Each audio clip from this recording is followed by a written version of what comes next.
I'm Jessica, and I'm 27 years old. After graduating from vocational school, I began working in medical administration. It was a busy but rewarding job, and I felt a deep sense of fulfillment. However, I decided to quit when I got married. My husband, John, wanted me to focus on our home and asked me to take care of his mother. "Please look after my mother. I'm begging you," he said. "Don't worry, I'll do my best to care for her," I assured him. I never saw myself as someone who clung to a career, so I had no doubts about stepping into this role. I met John through a mutual friend, and after a year of dating, we got married. By that time, he had already lost his father to illness and was living with his mother.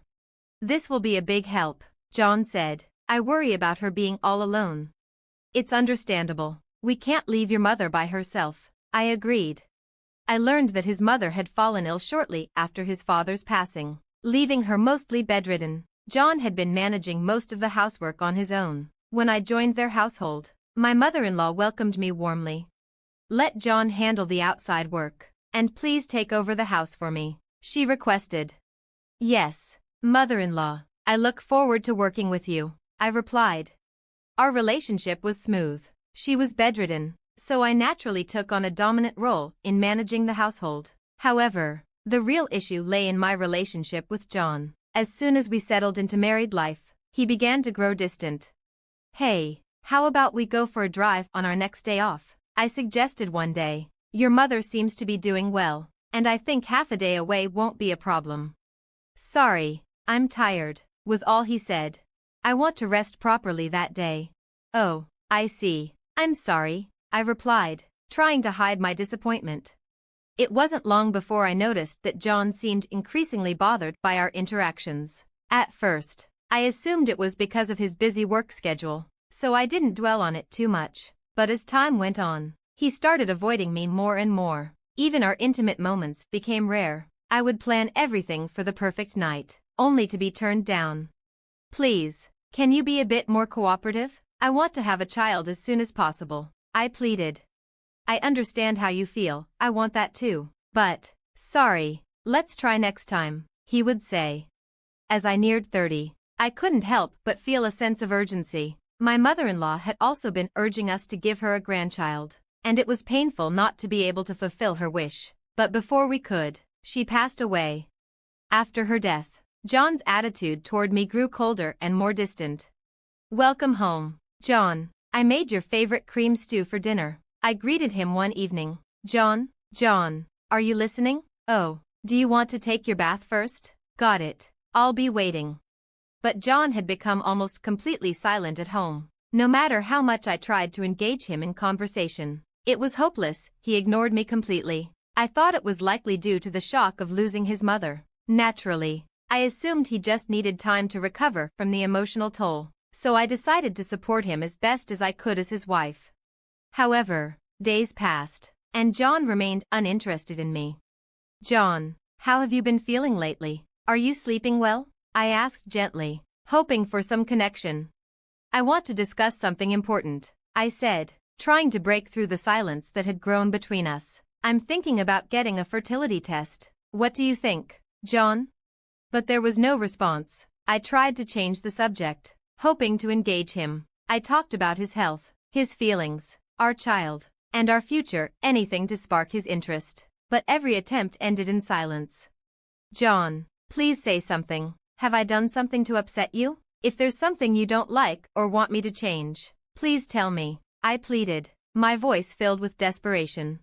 But no matter how earnestly I tried, John wouldn't listen. He ignored me completely, and this coldness continued for an entire month. The man I married had become a stranger, and I was at a loss. In my desperation, I sought advice from my old friend Claire.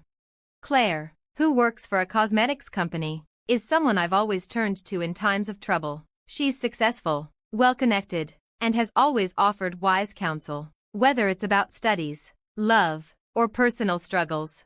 After hearing my story, Claire nodded solemnly. "That's unusual. A couple in their third year of marriage, living under the same roof, and the husband ignores the wife. That's not normal. You haven't done anything wrong, have you, Jessica?" "No, I haven't," I replied, feeling utterly confused. That's why I don't understand why he's become so cold. Claire, sensing my distress, promised to help me get to the bottom of it, though I had no idea at the time. It seemed Claire had already picked up on something. If you've done nothing wrong, Jessica, then it's on him. He must be hiding something shady. Let's find out the truth, whether it's eavesdropping, surveillance, or tailing him. We'll use every means necessary. Is it okay to do something like that? I asked nervously. Absolutely, Claire replied firmly. It's worse to ignore your spouse and keep secrets when you're married. At Claire's suggestion, I secretly installed small eavesdropping devices and cameras throughout our home. Guilt gnawed at me, but my need to uncover John's secret was far stronger. As expected, John continued to ignore me, his silence cutting deeper every day. John, hey, are you listening? I would ask, hoping for any response, but he remained distant. A few days later, my phone rang. It was John. Hello? Where the hell are you? What are you trying to pull? Leaving the house for a week? His voice was full of anger. Why don't you ask yourself why I'm doing this? I shot back. What are you talking about? Speak clearly, I don't understand. Seriously? You haven't noticed? You don't know why I'm so angry? My frustration boiled over. How dare he demand clarity after ignoring me for so long? Prompted by Claire to investigate, I uncovered a shocking truth about John. The betrayal was so devastating that I couldn't stay in our home any longer. I took refuge at Claire's house, my heart heavy with anger and disbelief. It wasn't until the 7th day of my stay that John finally called. If you have something to say to me, then say it to my face, loud and clear, he suggested. Fine by me, as long as you promise not to ignore what I have to say, I retorted, the fury from my discovery still burning in my chest. The weight of his betrayal, trampling on my dedication, was too much to bear. John needed to face the consequences of his actions. I set a date and location, ending the call swiftly before he could respond. Later, we met at a local cafe. John had clearly slipped out during work, still dressed in his business suit. There was no need for any pleasantries. I got straight to the point. I laid out the evidence I had collected on the table, letting each damning photo speak for itself. What is this? Hey, stop it. Jessica, don't lay out these things, John protested, panic creeping into his voice. If you don't like it, why don't you pick them up yourself? I replied coolly. It doesn't matter, though, I can print out as many as I want. His face paled as he stared at the incriminating photos, images of him with his mistress, walking arm in arm downtown, and even entering a hotel together. The woman in all the photos was the same person. Her name was Mary, as I had discovered during my investigation. I also have audio recordings. Would you like to listen to them right here? I asked, knowing I had him cornered. Audio? He echoed, clearly shocked. I tapped the screen on my smartphone, and immediately, a conversation between John and Mary began to play. Hey, John, when is our housemate planning on leaving? She'll be gone soon. She's losing her patience and will probably suggest a divorce. I wish she would just blow up at us, saying stop ignoring me. That would be the easiest for me. This is such a long-term scheme. Well, that's just like you, John, isn't it? When I cut off the audio, John looked frustrated, as if he was only now realizing he'd been caught. His expression was a mix of anger and desperation, as if he was on the verge of lashing out. John, I began, my voice steady despite the turmoil inside. You needed someone to take care of your mother, didn't you? That's why you married me. But now that your mother has passed away, I guess I'm no longer needed.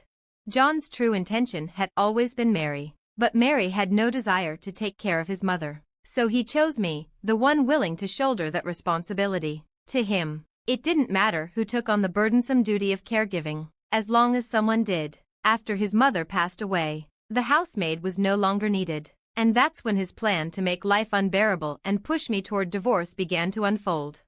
What a petty, mean-spirited, and unreasonable way to behave, I thought. It was a blatant disrespect to the sanctity of marriage. The only silver lining in this mess was that we didn't have any children. Children, huh? I continued, my voice laced with bitterness. You knew all along, didn't you? You never planned on having kids because you knew we would eventually separate. If we had children, You'd be stuck paying child support after the divorce. John sighed heavily, his shoulders slumping. Most of what you're saying is true. I married you with the intention of leaving from the start. You're the worst. John, what do you think my life is? Just a convenience for you? My bad, he replied with a dismissive shrug. That said, it does save me a lot of trouble. Let's get divorced. Of course, I agreed, but not before I finish speaking with someone else. Someone else? You don't mean? Before he could finish, 2 women arrived, right on time. Sorry to keep you waiting, one of them said. John looked stunned. What is this? You can't mean. John, meet Mary, I said coldly. So, you're the housemaid now? I'm not a housemaid, I shot back. I'm still his wife, at least for now. Turning to Claire, I added, thank you. You're welcome, she replied, a slight smile on her lips. John's eyes darted between me, Claire, and Mary, trying to process what was happening. Claire, but I thought you were looking for new cosmetics to review. I'm sorry, that was a lie, Claire admitted, her tone unapologetic. What I was actually looking for was my best friend's husband's mistress. In other words, you. She then seated Mary next to John, sealing his fate with a cold finality. I laid out the same incriminating photos of the affair on the table in front of Mary. Her reaction was like that of a child caught in mischief, wide-eyed and startled, but without fully grasping the seriousness of the situation. It didn't matter what her attitude was. I knew exactly what I needed to do. I'm going to demand compensation from both of you, I stated firmly. What are you talking about? Mary stammered. Why should I have to pay compensation? I haven't done anything wrong. Have I troubled you in some way? Do you really believe that? I asked, incredulous. Mary, I've confirmed that you're married. How would you feel if your own husband was involved with another woman? Doesn't that trouble you? Mary, who came from a wealthy family, seemed completely detached from reality. She blinked at me in confusion, as if the concept of consequences was foreign to her. You knew John was married when you entered into a relationship with him, correct? I pressed. Well, yes, but that's already crossing the line into adultery. That's why you're being asked to pay compensation. Do you understand? Your relationship with John has caused me significant harm. I was there first. I was with John before you got married, Mary protested, her voice rising. That may be true, I acknowledged, but it doesn't matter who was first. The fact remains that you committed adultery. That's enough. Whether she genuinely didn't understand or simply didn't want to, convincing Mary was a tiresome task. Eventually, she slumped onto the table, tears streaming down her face, wailing that her father would definitely scold her. I couldn't help but wonder if she meant her husband. The thought crossed my mind to inform her that I'd be sending a certified letter soon, but I decided against it. I'd probably have to start by explaining what a certified letter even was. While I dealt with Mary, John sat in silence, a solemn expression on his face. He knew the gravity of the situation, even if Mary didn't. John, sign these 2 documents, I said, sliding the papers across the table. One is the divorce agreement, and the other is the divorce petition. He looked over the documents, his expression tightening when he reached the section on compensation. $30,000? Isn't that too much? Don't underestimate the extent of my mental distress, I replied sharply. My words shut him up for good. The only sound left in the restaurant was Mary's soft, sniffling sobs.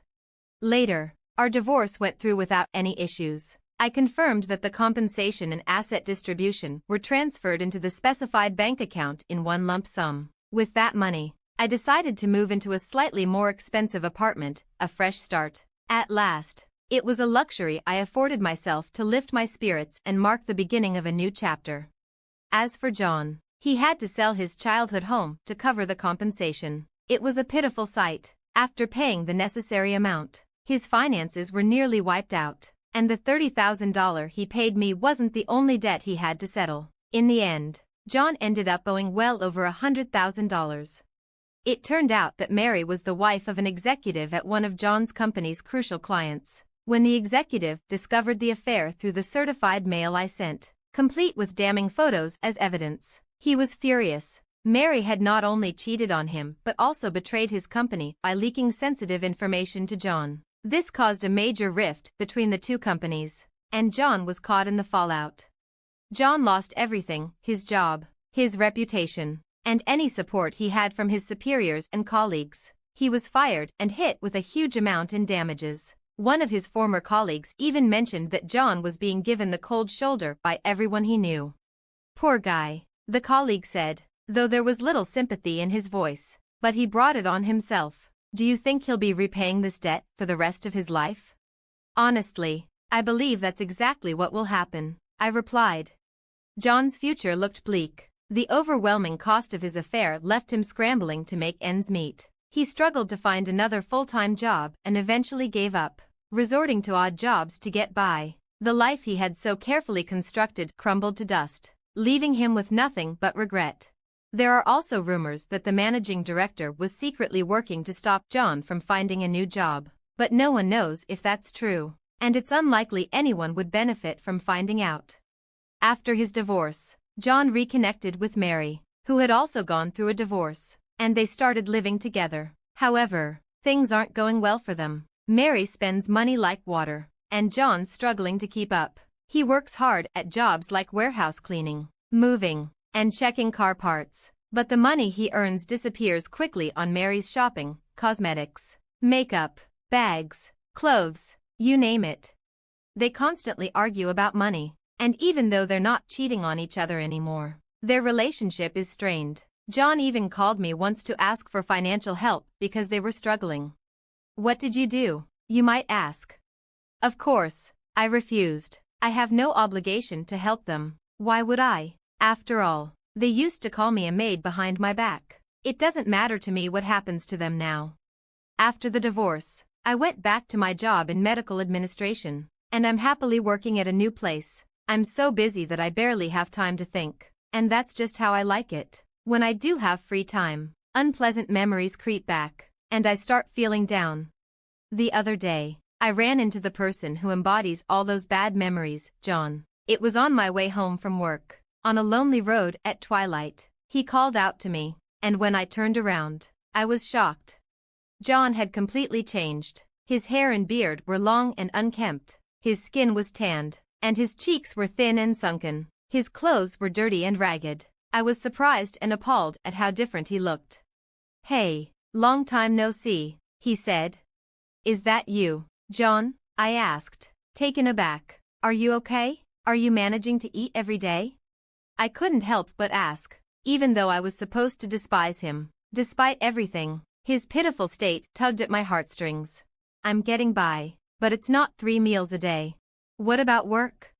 "Not much these days. I collect empty cans and old magazines during the day. If I take them to a dealer, they pay me by the pound." After we talked for a while, John hesitantly brought up the real reason he had approached me. "Listen, do you think we could try again?" "What about Mary? I thought you two were living together." "I broke up with her. She dumped me. She's probably gone back to her parents' home by now. I bet they'll arrange a marriage for her with someone suitable." As he talked about Mary, his face twisted with pain. It must have been a difficult breakup, even hard for him to talk about with me. But despite his current pitiful state, I couldn't offer him any help. The memory of the abuse I suffered is still fresh and infuriating. When I said this, John lowered his head in agreement. "I truly apologize for what I did back then. I'm not going to say it's okay, but let's both move on. Just don't approach me again. If you stalk me, I'll call the police." "I won't stalk you. I'm sorry for bothering you. So, see you then." John slowly walked away down the dimly lit street, his figure fading into the distance. He looked so pitiful, so frustratingly pathetic. After that, I saw John a few times in line at a soup kitchen run by a non-profit organization. He had become so thin, and when he noticed me looking, he awkwardly turned his face away. Every time I see him, I think to myself that I never want to end up like that. He serves as a negative example, a reminder of what I want to avoid. This is how my first marriage ended disastrously, but I haven't given up on building a happy family with someone. There's still a long road ahead, and I believe I can still find happiness. With that in mind, I've decided to start participating in local social events with my friend Claire. Being divorced doesn't mean I should feel intimidated. The world is vast, and somewhere out there must be a man who will embrace me gently.